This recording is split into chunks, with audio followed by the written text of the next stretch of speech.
Vincent van Gogh, a genius who ignited life with color, struggled in loneliness and madness.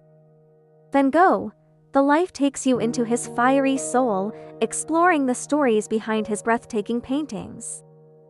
On the night of December 23, 1888, in the Yellow House in Arles, Vincent van Gogh cut off his left ear with a razor, blood staining the carpet beside his canvas. Why is this moment so shocking? It's not just a breakdown but a turning point in his art and life. Van Gogh, The Life, written by Stephen Naifeh and Gregory White-Smith, took a decade to craft, drawing from thousands of letters and historical records to portray an artist teetering between madness and genius. Let's step into Van Gogh's world to uncover how he battled fate's solitude with his brush. Vincent van Gogh wasn't born a painter. His life began with a dream of being a pastor in rural Holland, moving through roles as a bookseller and teacher before picking up a paintbrush at 27. This wasn't just a career shift but a redefinition of self and the world. He once wrote, "I feel an inner force driving me to create." What was this force? The collapse of faith, the support of family, or an obsession with beauty?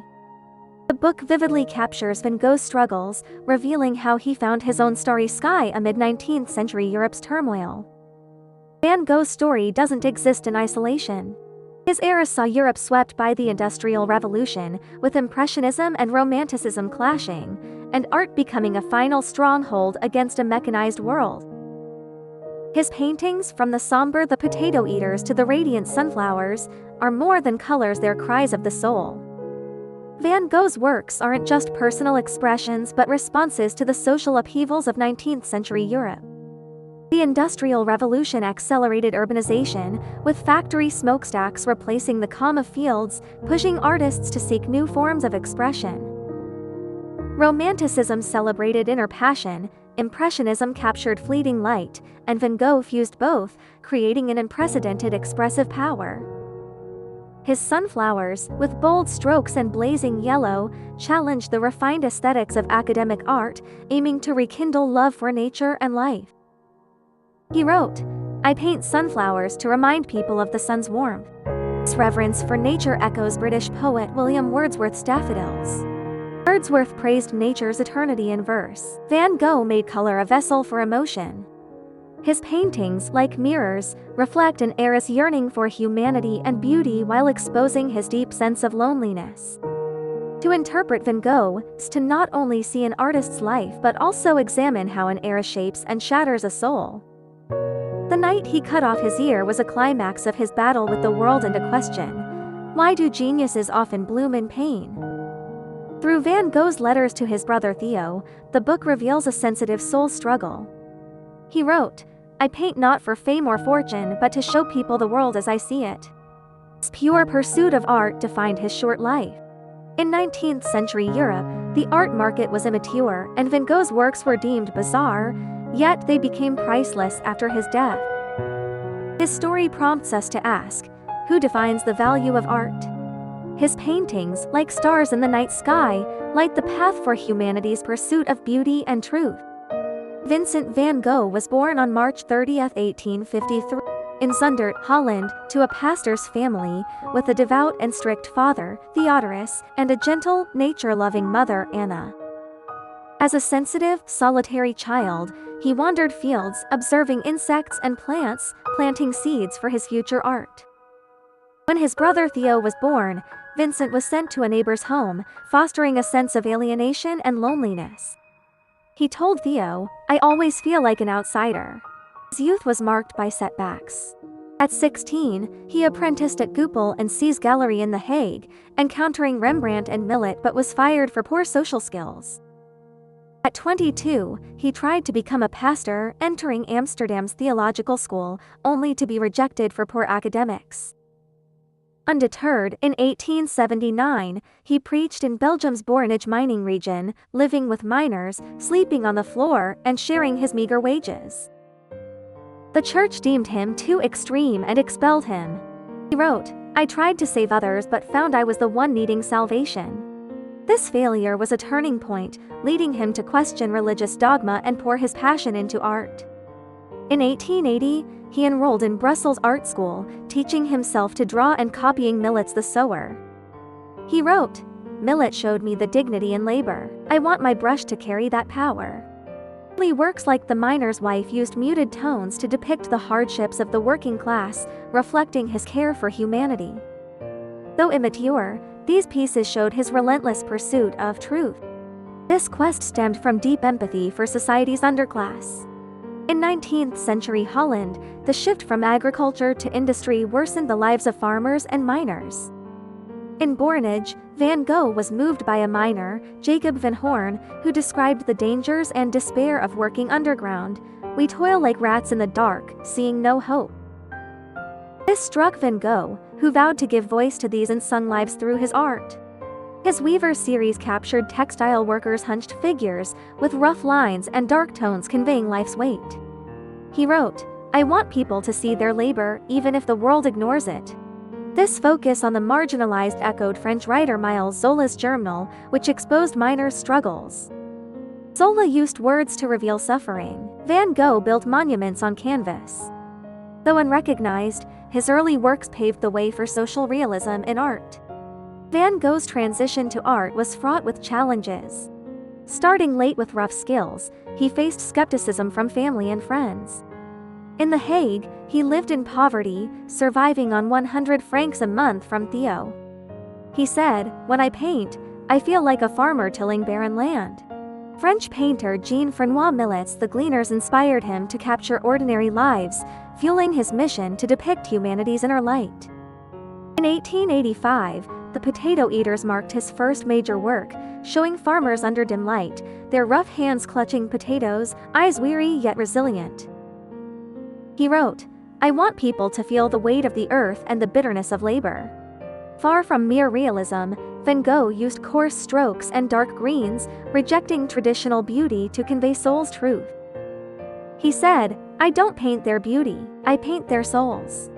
This pursuit of truth clashed with academic norms but foreshadowed Expressionism.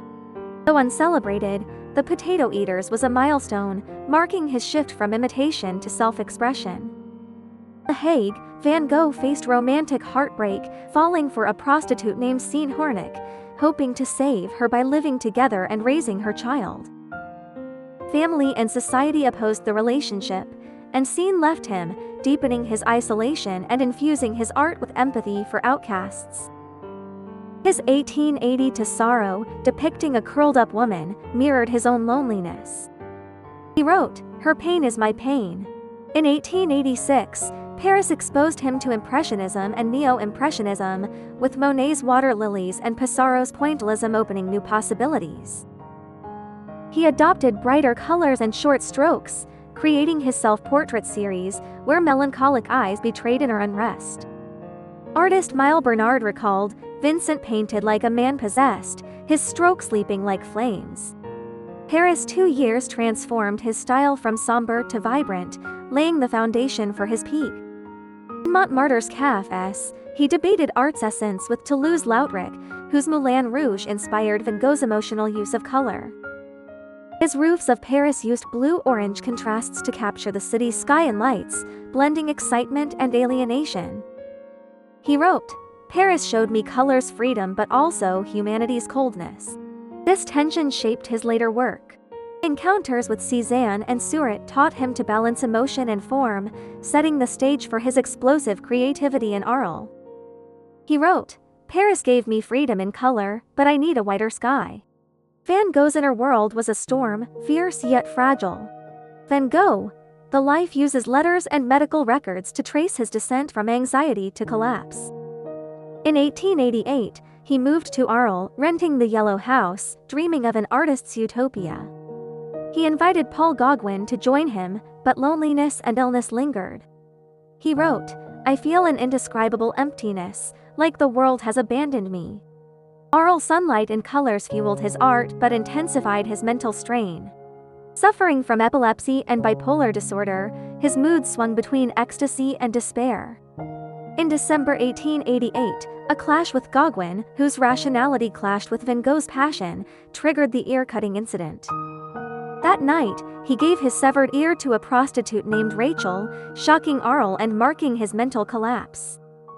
Medical records note that post-epileptic seizures left him with hallucinations, hearing voices that weren't there.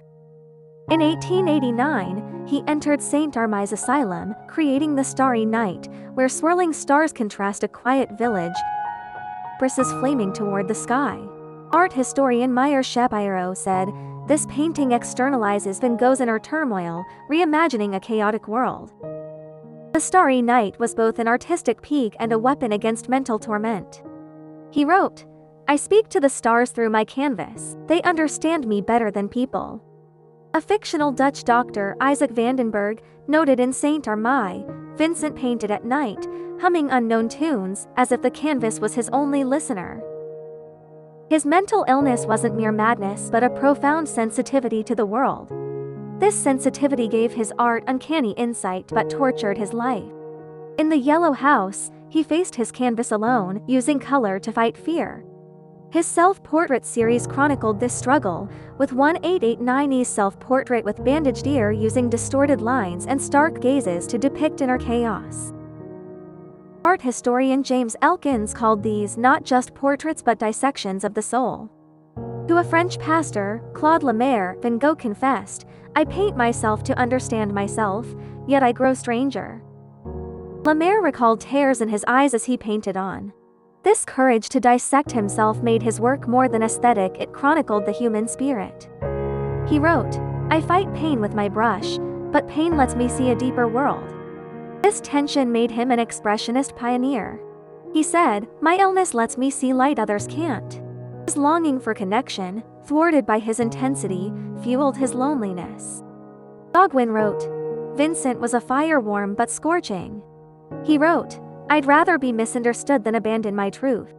From 1888 to 1890, Van Gogh's art peaked in Arles and St. Armay. Arles' blazing sun and Provence's fields inspired sunflowers, Caft Terrace at night, and bedroom in Arles. Sunflowers' vivid yellow and rough petals symbolized life's passion and fragility. He wrote, "Sunflowers are my hymn to the sun and my yearning for life." These works, with bold colors and dynamic strokes, broke from Impressionism's softness, founding post-Impressionism. Caft Terrace at night captured Arles' nocturnal solitude, with yellow light illuminating a skewed, empty caf. He wrote, "I want to paint loneliness wait, the silence of midnight." Critic John Berger said, "Van Gogh's colors aren't just visual, they're emotional explosions." In St. Armay, he painted irises and wheatfield with crows. Iris's delicate strokes and purple-green contrasts pulsed with vitality. He wrote, "These flowers give me hope, even in the asylum." Wheatfield with crow's stormy sky and flapping crows hinted at doom, yet brimmed with life's urge. Jonathan Jones wrote, "This painting stares at death but pulses with life." Japanese ukiyo-e art influenced his simplified lines and vivid contrasts, seen in blossoming almond trees' serene pinks against blue. He wrote, "Japanese art taught me to say the most with the least." He admired Hokusai's The Great Wave off Kanagawa, calling it a miracle of color and line. This cross-cultural blend gave his work timeless depth. Ukiyo-e's focus on fleeting eternity, like Hokusai's 36 views of Mount Fuji, resonated in blossoming almond trees' delicate blooms. He wrote, "Almond blossoms remind me of life's cycle, blooming and fading are equally beautiful." This Eastern philosophy merged with Western Expressionism, creating a unique fusion. His Olive Trees series, with twisted trunks and swirling clouds, echoed ukiyo-e's vitality. Critic Jonathan Cranston wrote in the 1890s, "Van Gogh's paintings make me feel nature breathing, as if trees and stars whisper." His sensitivity to nature foreshadowed 20th century ecological art, urging harmony with the earth. Theo's support was Van Gogh's lifeline, funding him and preserving his works. Theo wrote, "Vincent, your paintings show me a different world." Theo's wife, Johanna, published his letters, revealing his soul to the world. She wrote, "Vincent's paintings are his soul, I want the world to see." Van Gogh's art was untimely in the 19th century, where academic classicism dominated, and his expressionism was heretical. He sold only one painting, The Red Vineyard, for 400 francs. Dealers mocked his crude works. Audiences couldn't grasp his distorted lines and fiery colors. He sighed, "I paint for myself, but no one understands." The Industrial Revolution's materialism clashed with his emotional art, enabled by new pigments like chrome yellow and cobalt blue. Historian Linda Nochlins, Van Gogh's colors are emotional explosions. His work sparked modern art, inspiring expressionists like Egon Schiele, who called him a prophet of color. Picasso said, "Van Gogh showed me art can be an emotional outburst." The Starry Night influenced Munch's The Scream, and sunflowers became a modern art icon. Society's stigma against mental illness confined him to prison like asylums. He wrote, "They lock me here, but my heart soars to the stars." Like poet Arthur Rimbaud, a misunderstood madman, Van Gogh became a posthumous giant. His letters, literary treasures, declared, "Art is a bridge between man and God. I'd give everything for it." A fictional British dealer, Pierre Durand, saw irises in the 1890s, writing, "This painting holds life's fragility and strength." Van Gogh's failure and triumph highlight art versus market tensions. The Red Vineyard sold only because in a box saw its emotional depth, not market value. She wrote, "Vincent's paintings have an inexplicable power." His works gained fame in 1901 at Paris Bernheim Gallery, hailed as a color revolution. He wrote, "I don't care for today's praise, I paint for the future." In 2017, La Bourdon's Unchamp sold for $81 million, proving art's value needs time. On July 27, 1890, Van Gogh shot himself in Auvers wheatfield, dying at 37. His final wheatfield with crows foreshadowed this, with stormy skies and scattered crows. He wrote, "I gave my all to love this world, but it didn't love me back." Yet his art ignited countless hearts posthumously. Van Gogh, the life is more than a biography, it's a mirror of humanity. Van Gogh fought loneliness with his brush, painting life's fervor. His failures and triumphs show genius is often misunderstood, truth born in solitude. The starry night still hangs, its swirling stars speaking of an unyielding soul. His story asks, what is art's purpose? He painted not for markets but to share his truth, writing, "I paint to show beauty, even if just one person sees it." His reverence for nature in olive trees and the reaper honored the earth's breath. Theo's belief your paintings will change the future and Johanna's efforts brought his art to the world. Modern views on mental health highlight Van Gogh's struggles. As Carl Jung noted, his pain birthed immortal art. A fictional Italian student, Maria Casanova, copying The Starry Night in the 2020s, wrote, "His art shows light in the darkest moments." His dynamic brushstrokes inspired Jackson Pollock's strip paintings. Pollock said, "Van Gogh taught me to unleash my inner storm on canvas." His art, a beacon, guides us through life's fog. The ear-cutting night wasn't madness end but his final plea to the world. His art transcends time, a lighthouse for beauty seekers. He wrote, "I gave my life to my canvas, may it bring light to others." Have you stood before his paintings, feeling his love for life? Van Gogh's story invites us to find our own starry sky amid the noise. He left not just paintings but a way of living. Even if I have nothing, I have my art, it proves I exist.